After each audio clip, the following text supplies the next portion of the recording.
Hello बच्चों, let's see this question and here this question say study the picture below and answer the question that follow. Question आपसे बोल रहा है कि आपको यहाँ पर जो पिक्चर दी हुई है इसको रीड करो, इसको देखो, समझो और इस पिक्चर में क्या बताने की कोशिश की जा रही है वो बताओ. क्वेश्चन आपको दिया हुआ है identify the drawback of the barter system showing in this picture या शोन इन दिस पिक्चर. इस पिक्चर में आपको बार्टर सिस्टम की ना एक ड्रॉबैक का मतलब होता है कमी दिखाने की कोशिश की जा रही है. तो वो कमी क्या है सबसे पहले देखते हैं. क्या बोल रहा है, I will give you shoes for your wheat. तुम्हें तुम्हारे गेहूं के बदले में मैं क्या दूंगा, sorry I will give you shoes, तुम मुझे अपना गेहूं दो और मैं तुमको तुम्हारे लिए जूते दूंगा जिसकी तुम्हारे को जरूरत है. अब नेक्स्ट पर्सन क्या बोल रहा है, I don't need shoes, I don't need shoes, मेरे को शूज की जरूरत नहीं है, मुझे जूते नहीं चाहिए. आई नीड क्लोथ, बल्कि मेरे को तो कपड़ा चाहिए. अब तो दिक्कत आएगी, क्यों? क्योंकि उस अगले बंदे को इसको तो क्या चाहिए, इसको तो गेहूं चाहिए, बदले में इसके पास क्या है, शूज है.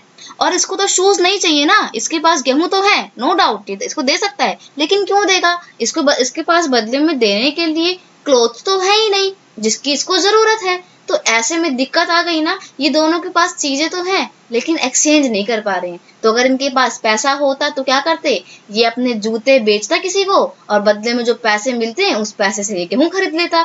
और ये क्या करता, अपने गेहूं किसी को बेचता और बदले में जो पैसा मिलता उससे कपड़ा खरीद लेता. लेकिन पैसा तो होता ही नहीं है बार्टर सिस्टम में. तो ये ड्रॉबैक आपको यहाँ पे दिखाने की कोशिश की जा रही है. ऑप्शन देखते हैं यहाँ पे हमारे को क्या क्या दिए हुए हैं.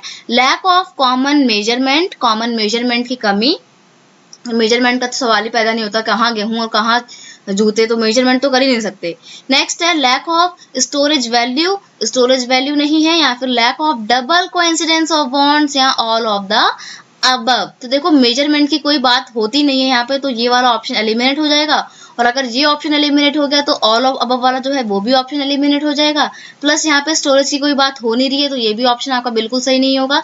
तो फाइनली आपका इन द एंड आंसर क्या बचता है, option D, lack of double coincidence of bond. ये डबल कोइंसिडेंस ऑफ बॉन्ड का मतलब क्या होता है कि जब दोनों लोग राजी हो जाए कि हाँ हमें अपना सामान एक्सचेंज करना है तो उसको बोलते हैं डबल कोइंसिडेंस ऑफ बॉन्ड.